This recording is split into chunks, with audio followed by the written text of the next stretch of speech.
Hi there, it's Elaine Gardner, the founder of DesignAHealthyLife.com. Today's topic is all about sun. Now, if thinking about the sun immediately brings to mind fear of developing skin cancer and strikes fear in your heart, I completely understand that. But I do think that developing cancer is a very complex process and is much more complicated than just improper sun exposure. And I fear that our avoidance of the sun due to these fears has really created some other significant health problems for us. One of them being vitamin D deficiency. Vitamin D is such a unique and interesting nutrient. While it is a vitamin, it is also a hormonal precursor. And while there's boatloads of studies being done on vitamin D, I don't think that it's still very well understood and that the information is hard and true and conclusive. And vitamin D is necessary for so many functions of our body, and our fear of the sun is definitely increasing or contributing to a significant increase in vitamin D deficiency that we're experiencing. I myself have struggled with this issue, and I think it's a much more complex issue than normal vitamin deficiencies.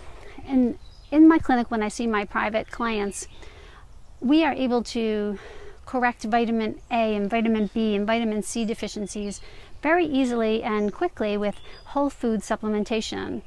And what I've seen over the years with vitamin D is that it works very differently, and it's much more complicated and difficult to effectively increase your vitamin D levels with supplementation alone. And it takes a much more extended period of time as well in order to get your levels to increase.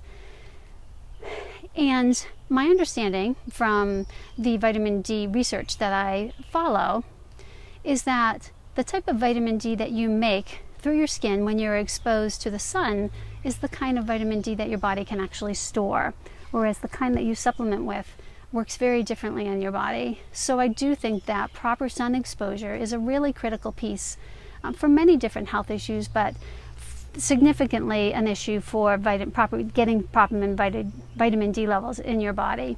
I do know that sun exposure also increases my mood significantly as well. And I imagine there are many other benefits to proper sun exposure as well, and they're just not well documented. We've been focused on our fear of the sun and not going into that type of research, but I wouldn't be surprised if at some point in time that research does come out. So I would encourage you to reconsider your sun exposure if you have had a fear in the past, and to start experimenting with unprotected sun exposure so that you can make the vitamin D that you need to from exposing your skin to the sun. Again, it has to be proper exposure. It does have to be unprotected, meaning you can't have sunscreen on. Sunscreen will block your body's ability to manufacture vitamin D in your skin. There is still obviously a risk of burning, and I wish there were hard and fast rules and I can say go out at this time of the day for this amount of minutes and you're going to make all the vitamin D that you need. I don't think it's that simple. The strength of the sun varies during different times of the day, during different seasons, and of course where you live and how close you are to the equator.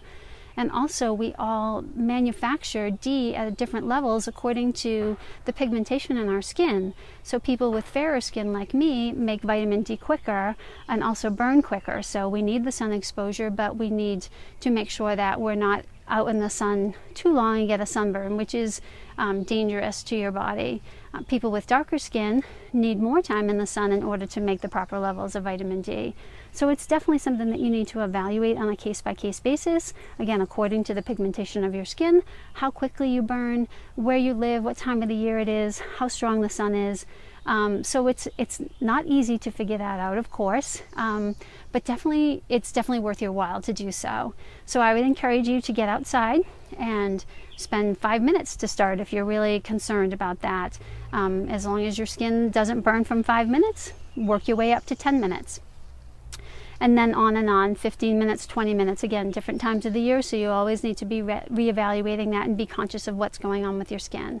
It's really well worth the effort to do that. If you are going to be out in the sun for an extended period of time, despite what color your skin is, what time of the year it is, it's very wise to have some protective coating on after some unexposed time. So maybe 20 minutes without sunscreen, and then putting sunscreen on so that you don't burn. You do want to use something that's non-toxic. Putting toxins on your skin will be absorbed into your body and can contribute to a whole other list of health problems. One of them can be cancer, because toxins build up in the body, your body functions start to not work properly or misfunction, and then things like cancer start to develop. Again, cancer is a very complex issue in the body, so I'm not saying that sunscreen is going to cause cancer, but it can be a contributor, as many things are. So you definitely want to find something non-toxic. And if you read the product highlight section of the newsletter where this video is included, I'll give you my tried and true favorite product, and the Environmental Working Group has a wonderful sunscreen database that they publish every year, and it's a great tool to help you find a non-toxic sunscreen so that you can protect yourself when you're going to be in the sun for an extended period of time. Also, something that's really overlooked is nutrients do many different functions in the body, and proper levels of nutrients also work in combination with the vitamin D. No nutrient works in isolation.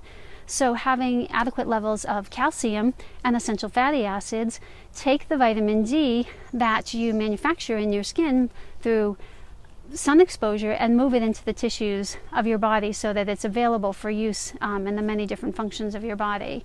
So eating a healthy diet is a great way to ensure you have those additional nutrients, and sometimes supplementation as well. But there are many different forms of calcium and essential fatty acids, and not all of them are helpful. So I think that's a bit of too much of a topic to cover in this short video. But if you want further information about that, feel free to contact me. I'd be happy to go into that in detail with you. And if you're a current client in my private practice, let's talk about that, and I can actually muscle test you and help you figure those things out. So I hope this information has been helpful for you today, that if you had a fear of the sun, you will start to reconsider that and understand how beneficial it can potentially be for you. And if you haven't been mindful about your sun exposure and you've been getting some sunburns or things like that, I hope that also helps you reconsider that as well.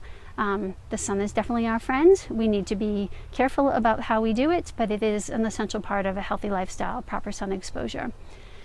So, as always, I want you to have the health that you deserve so that you can live the life that you deserve.